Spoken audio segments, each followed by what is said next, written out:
America Iran యుద్ధం ప్రపంచ దేశాల మీద 3F ఎఫెక్ట్ పడబోతూ ఉంది. ఏమిటి ఈ 3F? IMFలోని మాజీ అధికారి హెచ్చరికలు ఇప్పుడు పెద్ద వైరల్గా మారాయి. ముఖ్యంగా భారత్ లాంటి అభివృద్ధి చెందుతున్న దేశాల మీద దీని ప్రభావం సుదీర్ఘకాలం చూపించిపోతా ఉంది. ఇప్పటికిప్పుడు యుద్ధం ముగిసినా కూడా భారతదేశంలో 3 కోట్ల ఉద్యోగాలు కోల్పోయే ప్రమాదం. ముఖ్యంగా ఫుడ్, ఫ్యూయల్ అండ్ ఫెర్టిలైజర్, ఆహారము, ఇంధనము, ఫెర్టిలైజర్, ఈ 3 రంగాల మీద తీవ్రమైన ప్రభావం యుద్ధం చూపింది. ఇప్పటికే భారతదేశంలో అనేక రాష్ట్రాల్లో డీజిల్, పెట్రోల్ కొరతతో పెట్రోల్ బంకుల దగ్గర కిలోమీటర్ల కొద్ది క్యూలో నిలబడతా ఉన్నారు. ఈ పరిస్థితి ఇంకా తీవ్రమయ్యే అవకాశం ఉంది. ఇప్పటికిప్పుడు యుద్ధం ఆగిపోయి హార్ముజ్ జలసంధిని తెరిచినా కూడా పరిస్థితులు సెటిల్ అవుట్ అవ్వడానికి 3 నెలల సమయం పట్టే అవకాశం ఉంది. సరే, ఇప్పటికిప్పుడు ఆ యుద్ధం ముగిసి హార్ముజ్ జలసంధి తెరుస్తారని మనం ఊహించడానికి అవకాశం లేదు. ఇరాన్ చేతిలో ఉన్న ఆ ఆయుధాన్ని ఎట్టి పరిస్థితుల్లో వదులుకోదు. హార్ముజ్ జలసంధి లేకపోతే ఇరాన్ అసలు ఎవడు దేగం. ముఖ్యంగా ఇంధన కొరతను ఎదుర్కోబోతా ఉన్నాయి ప్రపంచ దేశాలు. ప్రపంచంలో 3వ అతిపెద్ద దిగుమతిదారు, చమురు దిగుమతిదారు భారతదేశం. దిగుమతుల మీద ఆధారపడింది. 88% నుంచి ఒక్కోసారి 95% కూడా దిగుమతుల మీద ఆధారం. ఏదో భారతదేశంలో కొద్దిగా 4-5 బావులు ఉంటే అక్కడి నుంచి వచ్చే డీజిల్, పెట్రోల్ భారతదేశంలో ఒక 5% మాత్రమే అవసరాలు తెస్తాయి. ఇలాంటి పరిస్థితుల్లో అక్కడ గనక పరిస్థితులు త్వరగా మెరుగుపడకపోతే, సుదీర్ఘకాలం గనక ఈ యుద్ధం కొనసాగకుండా ఆ సంధి పేరుతో హార్ముజ్ జలసంధిని మూసివేసిన భారతదేశం తీవ్రంగా నష్టపోయిద్ది. ముఖ్యంగా డీజిల్, పెట్రోల్ తీవ్రమైన కొరత, దాని ప్రభావంతో అన్ని రంగాలు ఎఫెక్ట్ అవుతాయి. కేవలం ఈ డీజిల్, పెట్రోల్ దొరకకపోతే ఏదో వాహనాలు తిరగడం లేదు, కార్లు, బండ్లు ఆగిపోయినాయి, ఆటోలు ఆగిపోయినాయి అనేది కాదు పరిస్థితి. అనేక ఇండస్ట్రీస్ మూతపడిపోతాయి, వ్యవసాయ రంగం కుదేలైపోతుంది. దీంతో ఆహార సంక్షోభం కూడా తలెత్తే ప్రమాదం.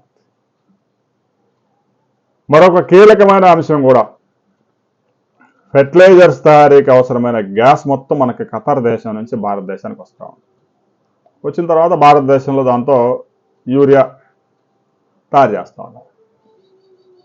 అయితే ప్రస్తుతానికి ఖరీఫ్ సీజన్ ప్రారంభం కావడానికి ఇంకా ఒక 60 రోజుల సమయం ఉంది. కాబట్టి వ్యవసాయ రంగానికి ఇప్పుడున్న పరిస్థితుల్లో ఉద్యాన పంటలు, సమ్మరే కాబట్టి, వేసవకాలం కాబట్టి, ఆ ఉద్యాన పంటలకు మాత్రమే ఎరువులు వాడుతూ ఉన్నారు రైతులు. అయితే ఖరీఫ్ సీజన్కి అవసరమైన ఎరువులు మొత్తం తయారు చేసి కేంద్ర ప్రభుత్వం రాష్ట్రాలకు సప్లై చేయాలి. ఆ సప్లైలో తీవ్రమైన విఘాతం ఏర్పడింది. ఖరీఫ్ సీజన్ మంచి వర్షాలు కనుక తీసుకువస్తే ఎరువులకి పెద్ద ఎత్తున డిమాండ్ ఏర్పడే అవకాశం ఉంది. సరే, ఎల్నినో ప్రభావం వల్ల ముఖ్యంగా ఉత్తరాది రాష్ట్రాలు ఎక్కువగా ఎఫెక్ట్ అయ్యే అవకాశాలు ఉన్నాయనే నివేదికలు వస్తూ ఉన్నాయి. కాబట్టి దక్షిణాది రాష్ట్రాల్లో ఎరువులు కొరత తీవ్రంగా ఉండే అవకాశం ఉంది. ఎరువుల తయారీ నిలిచిపోయింది. దాదాపుగా 50% షార్టేజ్ ఏర్పడే అవకాశం ఉంది. ఎరువుల్లో 10% కొరత వస్తేనే రైతులు గగ్గోలు, కిలోమీటర్ల కొద్ది క్యూలు ఉంటాయి. రైతులు అడిగిన ఎరువులు కనుక ఇవ్వకపోతే ఆ పరిస్థితి ఎంత దారుణంగా ఉంటుందో 2005లో చాలామందికి కళ్ళ కట్టినట్టు చూశారు వైఎస్ రాజశేఖర రెడ్డి పరిపాలనలో. అంతకంటే దారుణమైన పరిస్థితులు వచ్చే అవకాశం ఉంది. ఒకవైపు ఫర్టిలైజర్, మరొక వైపు ఇంధనం, ఫ్యూయల్, మరొక వైపు ఆహార సంక్షోభం, ఫుడ్, అన్ని రంగాలు కుదేలు కాబోతా ఉన్నాయి.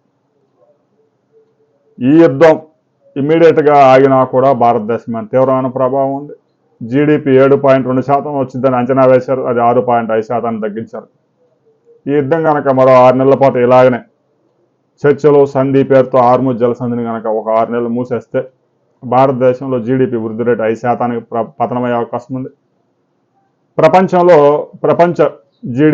ప్రపంచ జీడిపి వృద్ధి రేటు 3.5% నుంచి 2%కి పడిపోయే అవకాశం ఉంది. దేశంలో ఏ దేశంలోనైనా 1% జీడిపి పడిపోతే కోట్లాది ఉద్యోగాలు ఊడిపోయే ప్రమాదం ఉంది. ముఖ్యంగా భారత్ లాంటి అధిక జనాభా ఉన్న దేశాల్లో జీడిపి యావరేజ్ 6.5%, 7 కనుక లేకపోతే కోట్లాది మంది నిరుద్యోగులు తయారయ్యే అవకాశం ఉంది. ఉద్యోగాలన్నీ ఊడిపోయే ప్రమాదం ఉంది. అది మరికొన్ని విపరీతమైన కారణాలకి దారితీసే అవకాశం ఉంది. రాబోయే కొద్ది రోజుల్లో ఇరాన్ హార్ముజ్ జలసంధిని వదులుకుంటుందా, అక్కడ చమురు రవాణాని స్వేచ్ఛగా జరిగేలాగా చేస్తుందా లేదా అనే దాని మీద ప్రపంచ ఆర్థిక వ్యవస్థ ఆధారపడింది. ఈ విషయంలో చైనాని మనం ఒకసారి మెచ్చుకోవాలి. యుద్ధం ప్రారంభం కాకముందే పెద్ద ఎత్తున చైనా హార్ముజ్ జలసంధి నుంచి అవసరమైన క్రూడ్ ఆయిల్ మొత్తాన్ని సప్లై చేసుకుంది. 6 నెలలకు సరఫరా, 6 నెలల అవసరాలకు అవసరమైన బఫర్ స్టాక్స్ అన్ని చైనాలో పెట్టుకుంది. భారతదేశం గల్ఫ్ దేశాలకు చాలా దగ్గరగా ఉన్నా కూడా అలాంటి ఇంధన భద్రత భారతదేశానికి లేదు. నాయకులకు ముందు చూపు లేదు. ఇల్లు తగలబడుతుంటే బావి తవ్వుతా ఉన్నారు. ఇంధన కొరత ఎంత తీవ్రంగా ఉంటే ఇప్పుడు కేంద్ర ప్రభుత్వం ఒక నిర్ణయం తీసుకుంది. దేశంలో ఒక 8 ప్రాంతాలను కలుపుతూ పైప్ లైన్, ఏది క్రూడ్ ఆయిల్ సరఫరాకి పైప్ లైన్ నిర్మాణానికి 21,000 కోట్ల రూపాయలతో అనుమతులు ఇచ్చారు. 145 కోట్ల జనాభా ఉంది. ప్రతిరోజు 90 కోట్ల లీటర్ల డీజిల్, పెట్రోల్ అవసరాలు ఉన్నాయి. మొత్తం దిగుమతుల మీద ఆధారం. ప్రతిరోజు 15 నుంచి 20 షిప్పులు భారతదేశానికి దిగుమతి అయితే తప్ప భారతదేశంలో వాహనాలు నడవు.